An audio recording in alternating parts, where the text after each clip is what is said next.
Uniform পিন্ধি পথাৰত নামি ন-ভূঁই ৰোৱাত ব্যস্ত যোৰহাটৰ এখন বিদ্যালয়ৰ ছাত্ৰ-ছাত্ৰী।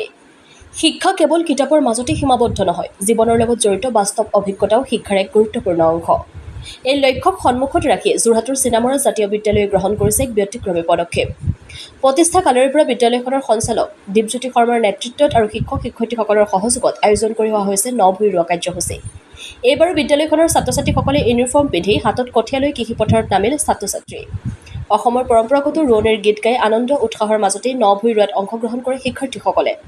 পুথিগত শিক্ষাৰ সমান্তৰালকৈ কৃষি কৰ্মৰ সৈতে পৰিচয় ঘটোৱা, মাটিৰ সৈতে আত্মীয়তা গঢ়ি তোলা আৰু কৃষকৰ কষ্টৰ মূল্য উপলব্ধি কৰোৱাই এই কাৰ্যসূচীৰ মূল উদ্দেশ্য।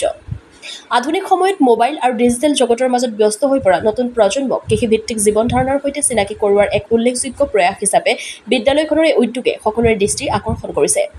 শিক্ষক-শিক্ষয়িত্ৰীসকলেও ছাত্ৰ-ছাত্ৰীসকলৰ সৈতে পথাৰত নামি তেওঁলোকক কঠীয়া ৰোৱাৰ পদ্ধতি ব্যৱহাৰিক শিকাই দিয়ে।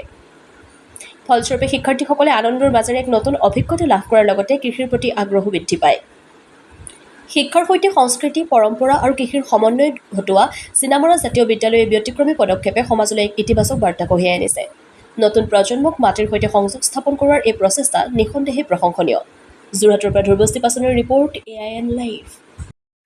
প্ৰতি বছৰে আমাৰ বিদ্যালয়ত এই কাৰ্যসূচী অনুষ্ঠিত কৰা হয়। আমাক কেৱল পাঠ্যপুথিৰ জ্ঞানতে অন্তৰ্ভুক্ত কৰি নাৰাখি বৃত্তিমূলক শিক্ষাও দিয়া হয়, যাতে আমি ভৱিষ্যতে এজন সুনাগৰিক হ'ব পাৰোঁ। আজিকালি কেৱল চাকৰিৰ ক্ষেত্ৰতে জড়িত নাথাকি আমি এনেসমূহ কাৰ্যতো জড়িত হ'ব লাগে। ঘৰত খেতি নাই, স্কুলতে গৈছে। ঘৰতে যি ৰুব পৰা সেইখিনি শাক-পাচলি কৰা। ইয়াৰ পৰা শিকি গৈছা? পচন্দ কাক কয় গম পোৱা নে? ইয়াৰ পৰা শিকিছা? ইয়াৰ পৰা শিকিছোঁ। চিনামৰা জাতীয় বিদ্যালয় ইয়াৰ প্ৰতিষ্ঠা কালৰ পৰাই ছাত্ৰ-ছাত্ৰীসকলক সৰ্বাংগীন শিক্ষা দিয়াৰ কাৰণে প্ৰয়াস কৰি আহিছে। আমি সৰ্বাংগীন শিক্ষা বুলি কওঁতে কেৱল ABCD অ, ক, খ, 1, 2 কথা নকওঁ। আমি কওঁ কৃষি পথাৰৰ বোকাৰ কথা, আমি কওঁ আঘোণৰ ধানৰ সোণালী নৰাৰ কথা। আমি সেইকাৰণে ছাত্ৰ-ছাত্ৰীসকলক শিক্ষা দিয়াৰ ক্ষেত্ৰত বিশেষকৈ এই বোকাক আমি পৰিচয় কৰাই দিছোঁ, তেওঁলোকক কঠীয়াক পৰিচয় কৰাই দিছোঁ, তেওঁলোকক ন-ভূঁইৰ লগত পৰিচয় কৰাই দিছোঁ, তেওঁলোকক ডাঙৰিৰ লগত পৰিচয় কৰাই দিছোঁ, তেওঁলোকক আমি বোকাৰ লগত পৰিচয় কৰাই দিছোঁ। এতিয়া আপুনি গৰম বন্ধ যদিও আমাৰ ছাত্ৰ-ছাত্ৰীসকলে কৃষিপথাৰৰ লগত যুক্ত আছে, নাটকৰ কৰ্মশালাৰ লগত যুক্ত আছে। আমি ছাত্ৰ-ছাত্ৰীসকলক মোবাইলৰ লগত ব্যস্ত ৰাখিবলৈ আমি নিদিওঁ, আমি তেওঁলোকক কামৰ লগত ব্যস্ত কৰি ৰাখোঁ। তো সেইকাৰণে আজি চিনামৰা জাতীয় বিদ্যালয়ে জন্মলগ্নৰ পৰা দুটা শ্লোগান লৈ আগবাঢ়ি আহিছে। প্ৰথম শ্লোগানটো হৈছে কি মাতৃভাষাৰে জিনো আমি নতুন পৃথিৱী। দ্বিতীয় শ্লোগানটো হ'ল জ্ঞান আৰু কৰ্ম, এয়ে আমাৰ ধৰ্ম আৰু এয়ে আমাৰ মৰ্ম। তো এই গোটেই যি শ্লোগান, এই শ্লোগান দুইটা লৈ আমি আগবাঢ়ি আহিছোঁ। আৰু তাৰ ভিত্তিত আমি ছাত্ৰ-ছাত্ৰীসকল আপোনালোকে দেখিছে, এয়া ছাত্ৰ-ছাত্ৰীসকলৰ হাতত কঠীয়া, তেওঁলোকৰ বোকা, আপোনালোকে ইউনিফৰ্মত দেখিছে বোকা।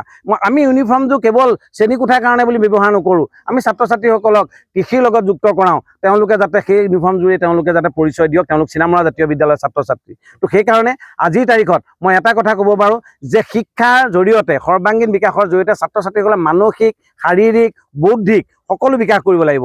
কাৰণ আদিম অৱস্থাৰ পৰা যদি আপুনি লক্ষ্য কৰে, কৃষি হৈছে মানৱ সভ্যতাৰ প্ৰাথমিক বিকাশ। আৰু কৃষি চবেই খাবই লাগিব, ভাত খাবই লাগিব, কিন্তু ভাত খাওঁ আমি ডাঙৰ ডাঙৰ মন্ত্ৰী, MLA, আজি DC, SP পৰা আৰম্ভ কৰি ডাঙৰ ডাঙৰ বিষয়াসকলে, IAS বিষয়াসকলে বেছি খায়, কিন্তু তেওঁলোকে খেতি কাক কয় জানেনে? তেওঁলোকে বোকা চিনি নাপায়, কঠীয়া চিনি নাপায়, ন-ভূঁই চিনি নাপায়, কঠীয়া বুলোৱা কাক কয় তেওঁলোকে চিনি নাপায়। কিন্তু আমাৰ ছাত্ৰ-ছাত্ৰীসকলক সোধক আপুনি, তেওঁলোকে ডাঙৰি চিনি পায়, তেওঁলোকে কঠীয়া আখি চিনি পায়, বোকা চিনি পায়। আৰু তেওঁলোকক আমি সামগ্ৰিকভাৱে চিনামৰা জাতীয় বিদ্যালয় আচলতে কৃষি আজি গৰম বন্ধ যদিও তেওঁলোক আহিছে বিদ্যালয়লৈ আজি ন-ভূঁই বুলি। তো সেইকাৰণে আজি সকলো ফালৰ পৰা চিনামৰা জাতীয় বিদ্যালয়ে এটা ক্ষুদ্ৰ প্ৰয়াস। আপোনালোকে দেখিছে যে এই গোটেই অঞ্চলটো আমি আগতে খেতি কৰিছিলোঁ, কিন্তু আধুনিক সভ্যতাই আচলতে খেতিপথাৰ আমাৰ হাতৰ পৰা লৈ গৈ আছে। আমাৰ উদ্যোগ, কল কাৰখানা, আৱাসিক এৰিয়া গঢ়ি উঠিছে। তাৰ মাজত যি ক্ষুদ্ৰ অংশ আমি ৰাখিব পাৰিছোঁ, সেই অংশতে আমি খেতি কৰোঁ। আৰু আমি কেৱল খেতি কৰাই নহয়, আঘোণমহীয়া ধান দাওঁ, ল'ৰা-ছোৱালী হতুৱাই তেওঁলোকে ডাঙৰি নিয়ে, তেওঁলোকে মৰণা মাৰে, তেওঁলোকে ন খায়, অৰ্থাৎ সমগ্ৰ কৃষি চক্ৰটোৰ লগত তেওঁলোকক জড়িত কৰাই দিওঁ। তাৰ উপৰি জৈৱিক সাৰ কাক কয়? আজি ইয়াত আমি ৰাসায়নিক সাৰ ব্যৱহাৰ কৰা নাই। আমি ছাত্ৰ-ছাত্ৰীসকলক শিকাইছোঁ যে ৰাসায়নিক সাৰ সম্পূৰ্ণ মাটিৰ কাৰণে বেয়া। আজি কেঁচু সাৰ, গোবৰ, এইবিলাক তেওঁলোকক আমি শিকাইছোঁ কেনেকৈ কৰিব লাগে। তো সেইকাৰণে আজি কৃষি আৰম্ভণি ন-ভূঁই। পানী প্ৰথমতে নাছিলে কাৰণে দেৰি হ'ল অকণমান, কিন্তু এতিয়া পানী বেছি হৈ গ'ল, সেইটোও এটা সমস্যা হৈছে। কিন্তু যিয়ে নহওক আমি খেতি আৰম্ভ কৰিছোঁ।